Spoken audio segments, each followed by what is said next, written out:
हो गया। हाँ, ये कोटिंग थिकनेस गेज K6C है, ठीक है। तो इसमें जो ये बैक साइड में हमको कुछ दिया हुआ है, स्टेप बाय स्टेप इसका ऑपरेशन कैसे करना है, लेकिन हम यहाँ डिवाइस में आते हैं। ये जो बटन है ये पावर ऑन और पावर ऑफ की है। तो हम सबसे पहले कभी भी डिवाइस को जब ऑन करेंगे उससे पहले हम प्रोब को कनेक्ट कर लेंगे।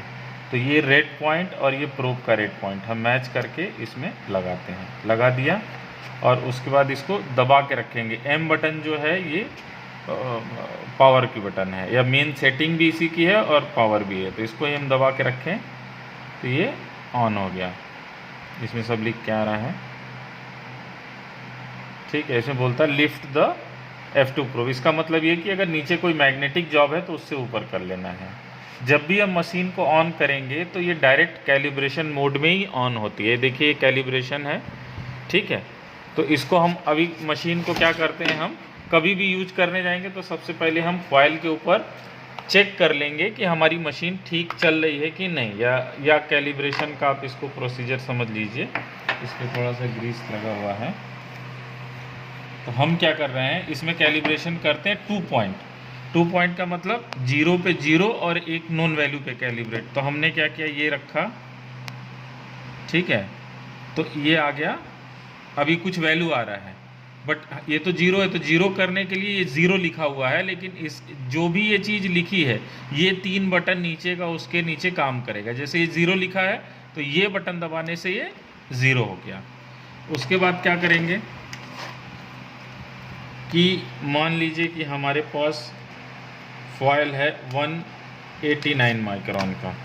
तो हमने अब क्या किया, ये 189 माइक्रोन का फॉयल लिया, इस पे रखा। अब ये एग्जैक्ट 189 आ गया। लेकिन अगर मान लीजिए कि ये वैल्यू कुछ ज़्यादा या कम आती तो ये डाउन एरो की है, ये दबाएंगे तो ये वैल्यू कम हो जाएगी। और ये अप एरो की यहाँ पे दिया है तो यानी ये बटन यूज़ करेंगे। ये हो गया 189, ठीक है। अब ये कैलिब्रेशन मोड ख़त्म हो गया। अब हम क्या करेंगे, ये बटन से फंक्शन में चले जाएंगे। जैसे ये मेमोरी में चले गए तो अब जैसे हमने क्या किया 189। अब मान लीजिए इस रीडिंग को हमको सेव करना है तो ये प्लस है, तो यहाँ हम इसे प्लस कर देंगे।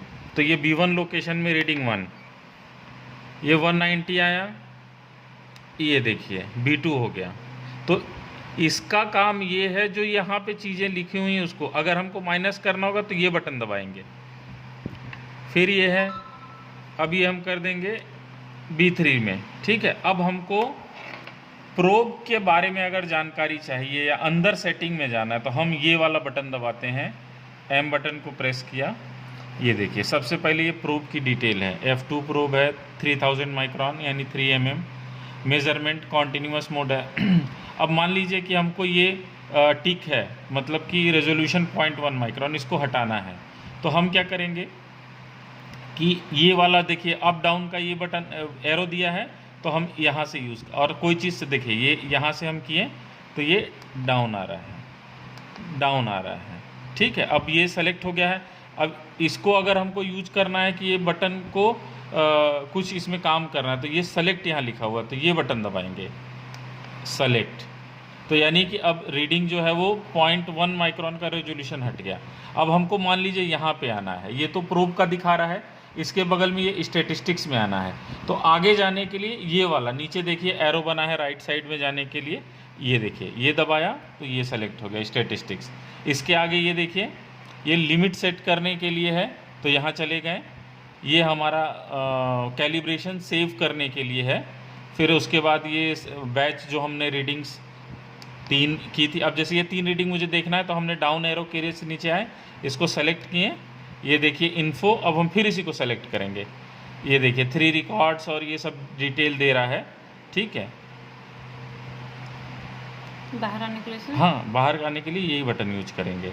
अभी इसको टेबुलेटेड फॉर्म में अगर हमको देखना है तो ये देखिए 189, 190 और 189 3 रीडिंग हमने जो सेव की थी ये यहाँ पे हम देख सकते हैं। अब ये देखिए M रिटर्न, यानी कि ये M बटन दबाएंगे तो रिटर्न हो जाएगा। फिर ये देखिए चार्ट फॉर्म में अगर हमको देखना है तो ये सेलेक्ट किया, ठीक है।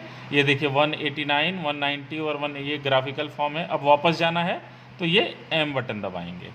ठीक है, अब ये फिर हम ये लास्ट में क्या है ये देखना है, ये देखिए ये, हाँ इसमें टाइम, डेट, बीप, ब्राइटनेस घटा बढ़ा हम सकते हैं। ये देखिए डाउन एरो के से नीचे आ रहे हैं। शट डाउन यानी 2 मिनट बाद ऑटोमेटिक शट डाउन हो जाएगा। ये लैंग्वेज यहाँ से हम सेलेक्ट कर सकते हैं। ठीक है, ये कलर लाइट, ये जैसे देखिए कलर स्कीम, ये लाइट है, अब इसको हमने सेलेक्ट किया। अभी हमें कॉन्ट्रास्ट भी कर सकते हैं। ये देखिए कॉन्ट्रास्ट करने पे ऐसे दिखने लगेगा। तो हम अपने वीविंग के हिसाब से हम इसको चेंज भी कर सकते हैं। ये बेसिक की, जहाँ ये ऊपर का 1 2 3 पॉइंट लिखा होगा, इसको ऑपरेट करने के लिए ये 1 2 3 की है, और ये वाला सिर्फ है आगे। अब जैसे हम यहाँ से गए सेटिंग्स में गए, अब ये प्रोब का डिटेल दिखा रहा है। अभी हमको सोचिए कि ये कैलिब्रेशन में आना है, तो ये 1 2 3, ये देखिए कैलिब्रेशन। अब मान लीजिए कि इसी कैलिब्रेशन को सेव करना है, तो हमने सेलेक्ट कर लिया 1 2 3, हम 3 कैलिब्रेशन इसमें सेव कर सकते हैं। तो जैसे हमने इसको सेव कर लिया, कैलिब्रेशन सेव। अब हम कभी भी इस प्रोब को लगा रहे हैं और उस पर्टिकुलर एप्लीकेशन को करना है, तो हम जाएंगे, प्रोब कनेक्ट करेंगे और सीधा वही कैलिब्रेशन को रिकॉल कर लेंगे और वही कैलिब्रेशन आ जाएगा काम करना। फॉर एग्जांपल आपके केस में जैसे कोई आपने मान लीजिए एक स्पेशल जॉब है, जैसे निकिल का है, तो निकिल का आपने कैलिब्रेशन किया है PH1 प्रोब से, तो उसको आप सेव कर सकते हैं। जब भी आपको टेस्ट करना है, बार बार कैलिब्रेट करने की ज़रूरत नहीं है। आप सीधा यहाँ पे जाइए, ये और ये क्या है, ये लोड में जाइए।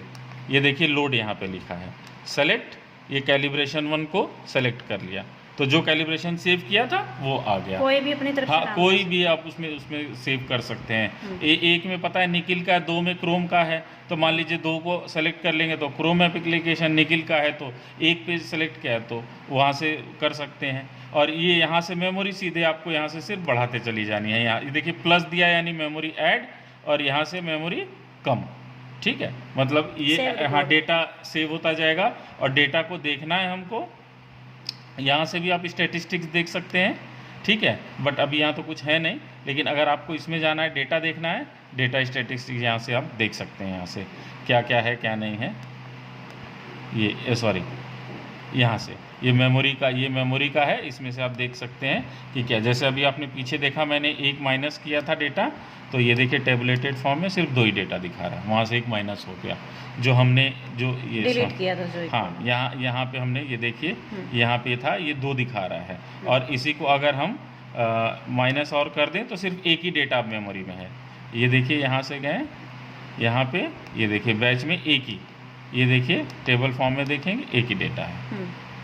ठीक, थैंक यू।